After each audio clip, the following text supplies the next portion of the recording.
I go back to what I've heard time and time again is, when do we get our river back? So this is a slide that I borrowed from the EPA, which talks about what Ralph had indicated was the river segments. And remember, we have 10 river segments that we're looking at now.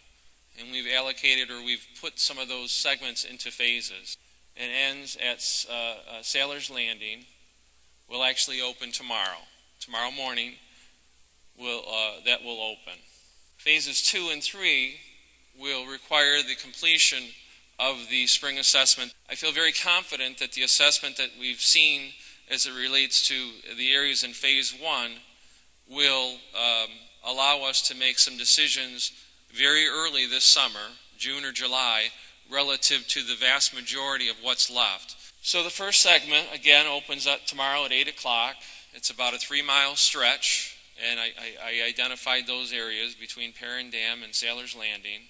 And it's going to be open for all public use. So all the recreational things that you did prior to the incident can be done in terms of swimming, boating, kayaking, fishing, and we'll talk a little bit, or we've talked a little bit about fish consumption. We're basing this on the work that was done in this early spring 2012 with the overbank and the submerged oil, which is the science that allows us to make the decision relative to phase 1.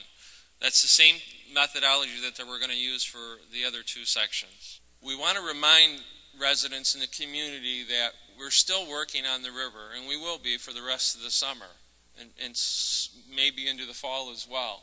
It's important. The Enbridge has done a good job of identifying the areas that are open, and there's a lot of signage out there to direct people in terms of what's an open area and what's a non-open area. And all we're asking is that the community adhere to the signage that's out there. There will be security on site to be able to guide people off if necessary. But we just ask that people follow the rules. So each of the sites where we have openings, and obviously as we get into June and July, much more of the river will be open, and these kiosks are all along the river. This is what a boat ride is going to look like.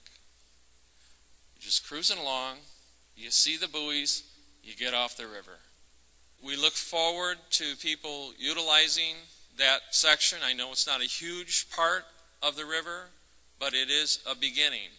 And it is a sign that we've got positive momentum towards getting all of the river back.